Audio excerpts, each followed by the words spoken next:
What if instead of interacting with your smart home like this, Alexa, turn on Entertainment Center. Okay. Roku's on. Turn my TV on. Red light means it's flashing. Once that gets going, might as well turn down the lights. Alexa, turn off living room lights. Good to go now.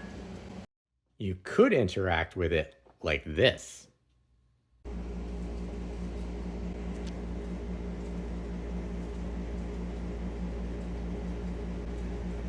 TV on, Roku on, lights off.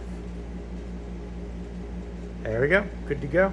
What you just saw was made possible by the LinknLink EmotionPro. I will be going over everything from general specs, setup, and everything you can do in the application, as well as a battery of testing and use case examples. I'm Wanderer001. Let's get into it. To start things off, LinknLink did reach out to me and provide me with the EmotionPro for the purposes of doing a review. However, they do not have a say into the content of this review. Starting things off with some general specifications, this is a remarkably small device at only 2.4 by 2.4 inches and a depth of 0.98, so it's not even an inch high. This particular presence sensor actually uses radar as opposed to PIR, which are heat-based motion sensors, which are generally going to be found in your more common motion detecting device instead of a presence detecting. The radar frequency that the EmotionPro uses is the 24 gigahertz spectrum, and because of that, actually can detect movement through walls and other solid objects. In fact, I've had this notice me as I'm walking down my hall when I had this set up in my living room. The range of that radar is between 19 to 22 feet. Keep that in mind when you're thinking about placement. This also has an IR blaster, allowing you to control less smart devices in a smart way. The range of that IR blaster is 49 feet. Built into this, which you might not notice, is a brightness or light sensor as well, which can let you know not only if there's light detected, but the lux or the actual brightness that is being detected. All things also are adjustable in the LinknLink app, which I'll show you a little later. Keep in mind, there is a big difference between this and a common motion sensor or light sensor. This packs a lot of functionality into a very small footprint. Speaking of that footprint, as we flip things over,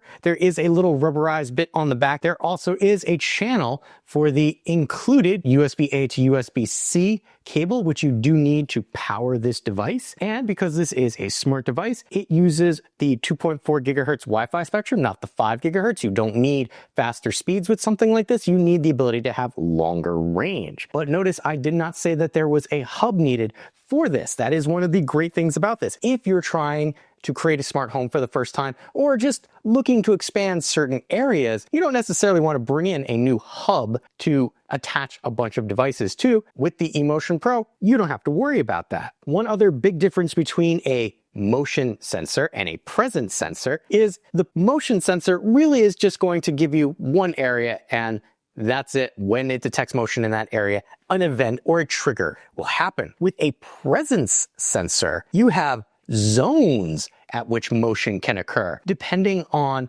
how you set things up, you can also specify if something moves through zone 2, 3, and 4, an action happens. And then if somebody moves between 3, 2, and 1 going the opposite direction, a different action occurs. That is, again, all done with this little palm-sized puck. If you are familiar with LinknLink at all, you may know that there are two different versions of this. They look very much the same. One is the Pro, which is what I reviewed, and then one is the Max. What are the major differences between the two? Well, the Pro has better range than the Max. The Pro also has a lower frequency for the radar than the Max does. And then the zone detection. The Pro uses a 2D or ranged approach, while the Max allows you to have 3D space, and then hypothetically within each range, you could set up, when I'm specifically here, do this action. Can't do that with the Pro. Now that's not saying that the Pro is not great, but I want you to know the difference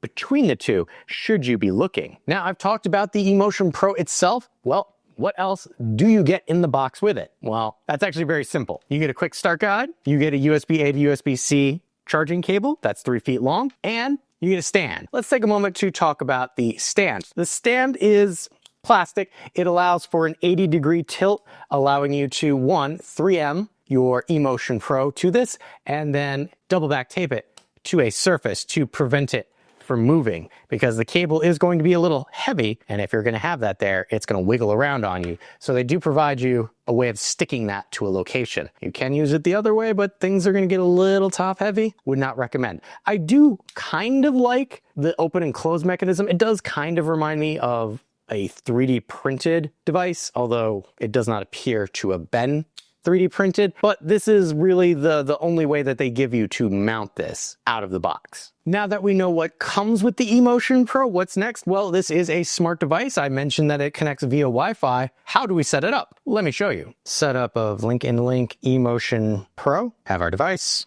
Make sure you download the application, and we're just gonna plug in the USB-C cable right here. There's a purple light on the front, blinking blue. There we go. Gonna add device. So I have read and accept and continue. And we are going to, we're gonna add a new sensor. And we're gonna say that this is an E sensor. All right, and down here, reader, presence sensor, EmotionPro Max and Ultra. And it is flashing intermittently. We have to give it access to our Wi-Fi, so we'll do that. All right, and done that, we're gonna have it connect. And where will this be located? Well, I'm gonna say living room for now. I'm gonna leave the name as is, and there we go, setup's done. So we'll go use device, and that looks like setup's all done. With setup out of the way, I mentioned a plethora of things that this can actually do. Well, the initial setup of all that is done through the LinknLink app. Let me show you what that's like. This is the application for the LinknLink EmotionPro. Here we can see this is our start screen, letting us know what we have with LinknLink. Right now, I just have the EmotionPro and then 2 sub areas. So the EmotionPro itself allows you to have a light sensor and a motion sensor, but you do have to set those up in order for you to actually have access to them. But if I select here, this is just another way to access them once I've gotten everything situated. You can also add an appliance. Now this is going to be for use with an IR blaster. So in my case, if I do an air conditioner, I can add this via Home Assistant or via the application itself. So if I select next, you would add an appliance, and you would search for your appliance here, and then it would allow you to set up the IR blaster. I will not be doing that at this time, but we have our home. We can edit, so manage our devices. If we have multiple devices, we can move them around. So in this case, even though this is a single device, if I want my light sensor to be up top, I can do that and then just hit done, and that'll allow me to reorder. Moving on, if I press the plus sign over here, I can add a device, I can add a scene, I can add a QR code, or I can add a third-party service. Now that we've seen the EmotionPro itself, notice there's not a lot to do from that page there. We want to go into our presence sensor. That's one of the reasons you're going to be getting this. And here you could see a color-coded map, which you can set up. I set up the color coding myself. Notice that there is no motion detected right now. And it even gives you a chart as to a history of what's happened. So if I look today, we'll give this a second to open up. It'll let you know things entering and exiting, and you can see a very symmetrical pattern, and that's based on me testing. But if you actually have a person here, it will show up in each of the zones. Now, I will insert something so you can see what that looks like, but it gives you an idea of what you can actually do with this. It's not just a motion sensor, it's a presence sensor, allowing you to have multiple areas that can do unique things. Now, if we come down, some of this is in beta, so do note this could change or be updated in the future, or might not be totally functional at the time you test it. So right now I have current status, I have distance, so that if you had somebody walking through, would show you person detected and the distance from it. Here we have individual zones. This is how you could set up your color. Notice it says nobody is detected. If somebody was there, it would say presence detected, and it would show up on your map. So you have the option to rename your zone, change the distance, change the color of that bit in the chart there, and then not detected for you. By default, it's 5 minutes, but for testing purposes, knocked it down to 5 seconds, and then detected for 2 seconds, meaning how long does something need to be in this area before it'll actually trigger, and then push notification if you want to be notified of somebody in that zone. And you could do that for all of the zones that you have. And then here we have for overall, not just the zones, not detected for X amount of time, and then armed notification. Well, I have it disabled, but you can set it up so that it sends you a notification that things are armed. Sensitivity, how sensitive do you want the triggering zones to be? Well, that's how you can change it. You have low, normal, and high. I have it on high for the purposes of testing. Coming back up in our presence area, 3 dots in the corner allows us to export our data, shows us an installation guide.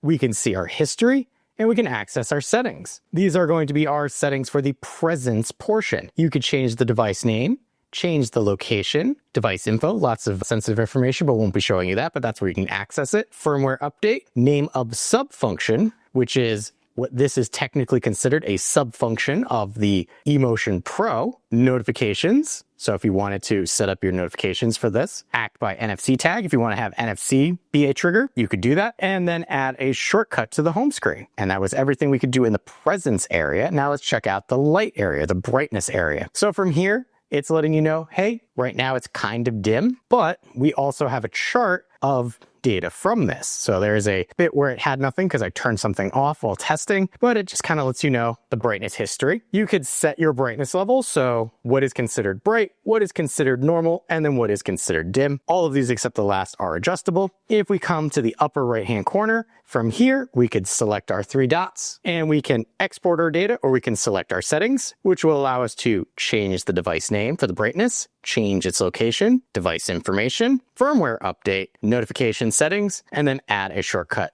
to the home screen. That's all going to be for this sub functionality. Now, if we come to the bottom of the overall LinknLink app, we do have the ability to set up routines. Now, these routines are going to be primarily inside the LinknLink app itself. So if you're going to use something like Home Assistant or Alexa to set up your routines, you don't have to worry about coming in here. But I wanted to show you this. It's a very similar if this then that, when an event triggers from, do this action and under these conditions. And then you could even choose grouping. Moving on to the Me, this is going to be for your account information and history. So you have your notification center. Well, it's going to show you any notifications that you happen to have. Manage your homes. Do you have multiple homes? If not, don't worry about it. Invite members. If you want to invite members to be part of your household, that will show a QR code. Not going to show you that. Activation code is for storage on LinknLink servers. Third-party services. If you want to link up your third-party services, here you go. Alexa, Google Home, Home Assistant, and LWS. Online manuals for your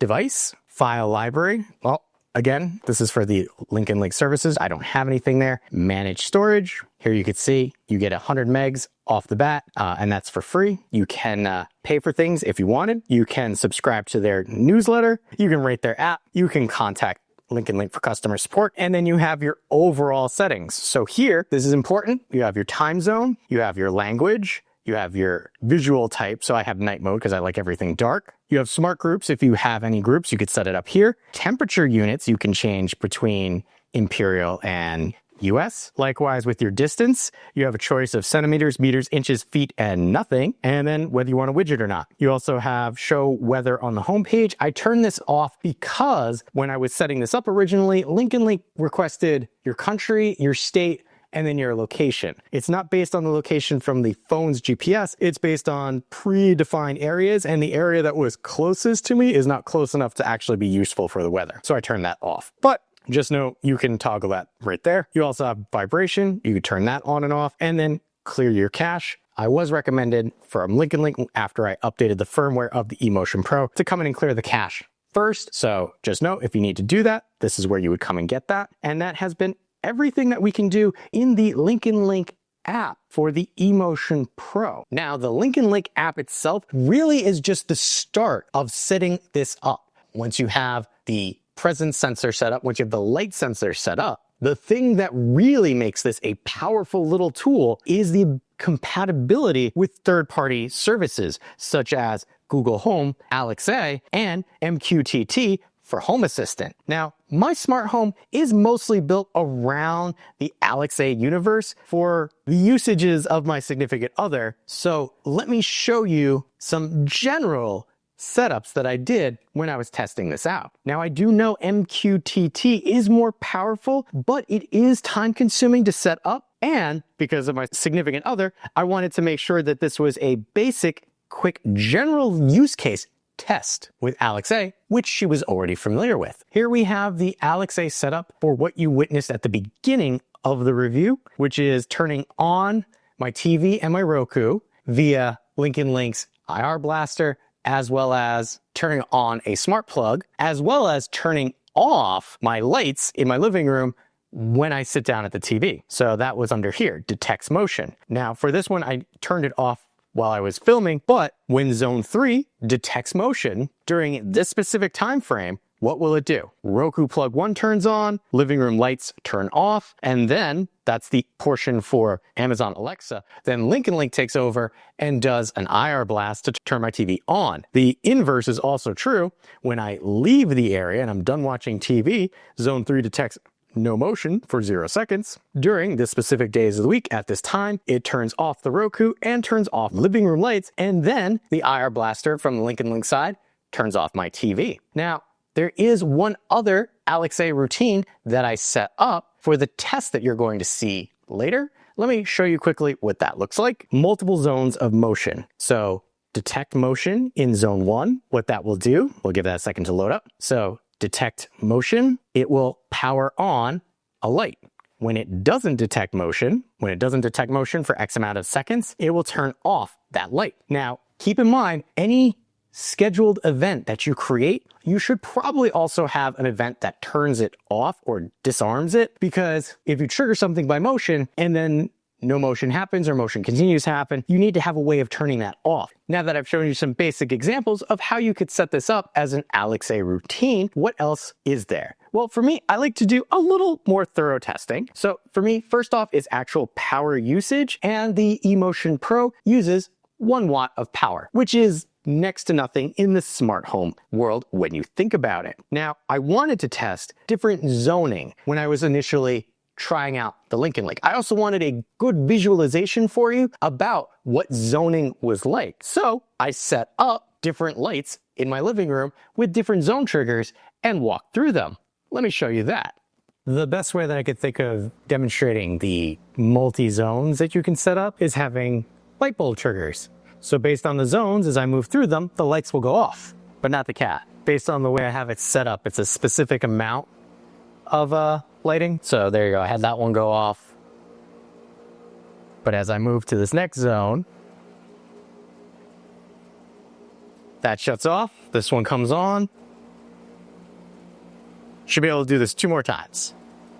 There we go, that one's off.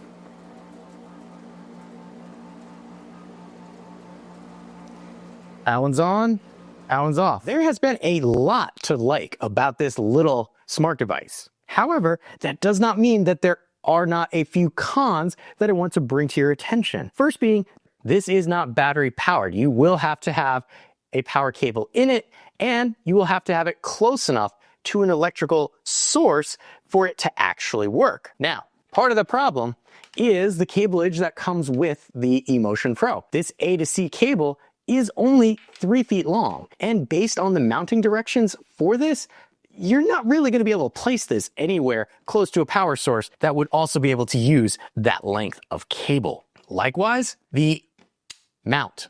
I mentioned it feels like it was 3D printed. It's not, as far as I can tell, but it is very flimsy-ish plastic, and the fact that they expect you to double back something to either a table or a wall. I get the wall, honestly, but a table, I feel like there should be something else there to help keep it in place. And the fact that once you kind of situate it up like this, you will have to separate the tape. And the way that that kind of comes out the top kind of weighs it down if you have it on a table for the cableage.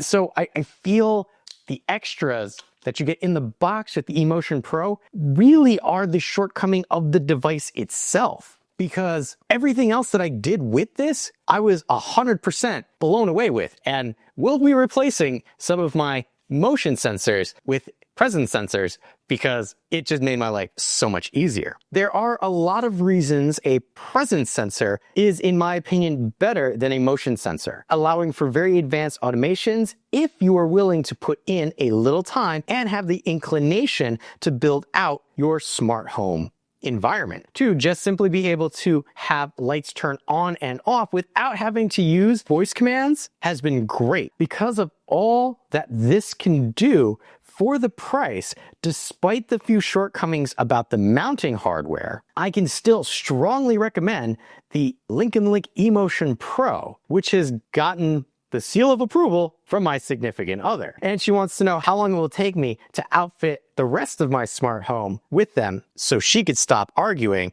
with our voice assistant when it does not do what she wants. Does this sound like the presence sensor you've been looking for? I will have a link where you can pick one up for yourself in the description area below. If you appreciate the time and effort that goes into making comprehensive videos like this, make sure to hit that like button to help other people find the video as well. If you like what I'm doing here and want to be notified of my next review, hit that subscribe button. Still not sure this is the right motion solution for you? On screen now, you'll see 2 other reviews that I've done to help you make a more informed decision for yourself.